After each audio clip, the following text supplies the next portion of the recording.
Welcome back to simplified English tutorial.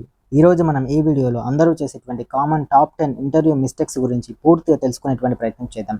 ఈ వీడియోని skip చేయకుండా చివరి వరకు చూసేటువంటి ప్రయత్నం చేయండి. మరి ఇంకెందుకు ఆలస్యం, వీడియోలోకి వెళ్దాం. Mistake number 1, arriving late. ఆలస్యంగా ఇంటర్వ్యూకి రావడం.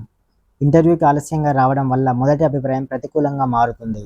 అంటే వాళ్ళు పంక్చువాలిటీని, ప్రొఫెషనలిజంని అండ్ యువర్ రెస్పెక్ట్ టువర్డ్స్ టైంని వాళ్ళు చెక్ చేస్తారు. సో కాబట్టి మనం ఎప్పుడైనా కూడా ఒక ఇంటర్వ్యూకి అటెండ్ అవుతున్నాము అని అంటే 1 అవర్ లేదా హాఫ్ అన్ అవర్ ముందే ఇంటర్వ్యూ స్థలానికి చేరుకోవాలన్నమాట.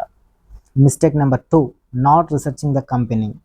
కంపెనీ గురించి తెలుసుకోకపోవడం. Interviewers expects candidates to understand the company background, values and services. Company గురించి అవగాహన లేకపోతే మీరు ఆసక్తి లేని అభ్యర్థిగా వాళ్ళు భావిస్తారు. సో కాబట్టి మనం బ్యాక్గ్రౌండ్ స్టడీస్ అనేది కంపల్సరీగా ఆ కంపెనీకి సంబంధించి లేదా ఆర్గనైజేషన్ సంబంధించి చేసి వెళ్ళాలన్నమాట.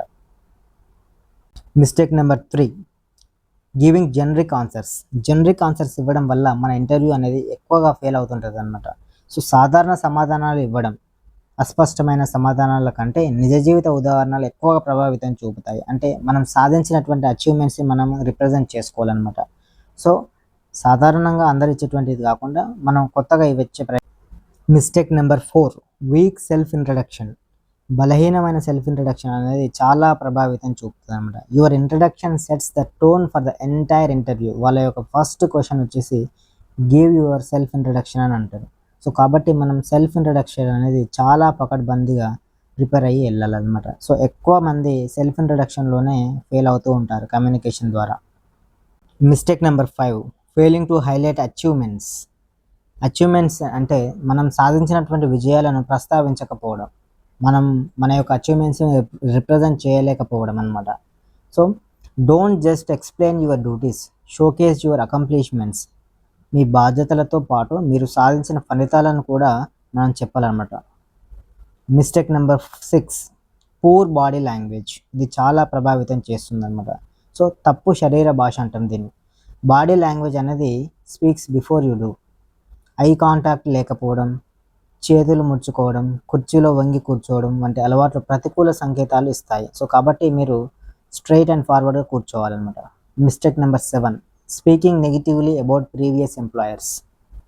గతంలో ఉన్నటువంటి వాళ్ళ గురించి కనుక మనం నెగిటివ్గా, చెడుగా మాట్లాడినట్లయితే మన పైన అది బ్యాడ్ ఇంప్రెషన్ అవుతుంది. సో కాబట్టి గత సంస్థ లేదా మేనేజర్ గురించి విమర్శించడం మీ ప్రొఫెషనలిజంని తగ్గిస్తుంది. సో కాబట్టి మీరు ఎప్పుడు కూడా ఇతరుల గురించి నెగిటివ్గా మాట్లాడకూడదు. Mistake number 8, inability to explain strengths and weakness. Strengths and weakness, మీ బలాలు బలహీనతలు చెప్పలేకపోవడం అనమాట. Employers values self awareness and honesty. మీ స్ట్రెంగ్త్స్ మరియు వీక్నెస్ గురించి స్పష్టమైన అవగాహన ఉండాలి. సో లేదు అని అంటే వాళ్ళు తప్పుగా భావిస్తారనమాట. Mistake number 9, not asking questions. ఇది చాలామంది చేసేటువంటి mistake.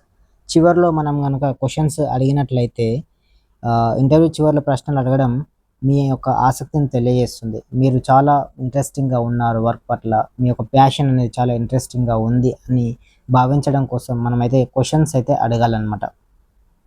Mistake number 10, lack of confidence. ఆత్మవిశ్వాసం లేకపోవడం. Confidence helps you communicate your value effectively. మీ నైపుణ్యాలను ధైర్యంగా చెప్పలేకపోతే అవకాశాలన్నీ కూడా తగ్గిపోతాయి అన్నమాట. సో కాబట్టి మనం చెప్పదలుచుకున్నటువంటి విషయాలన్నిటిని కూడా మనం ప్రాపర్ వేలో, పర్ఫెక్ట్ వేలో రిప్రజెంట్ చేయాలన్నమాట. సో ఈ వీడియో కనుక మీకు హెల్ప్ఫుల్గా ఉన్నట్లయితే లైక్ చేయండి, షేర్ చేయండి and please don't forget to subscribe our channel and thank you for watching.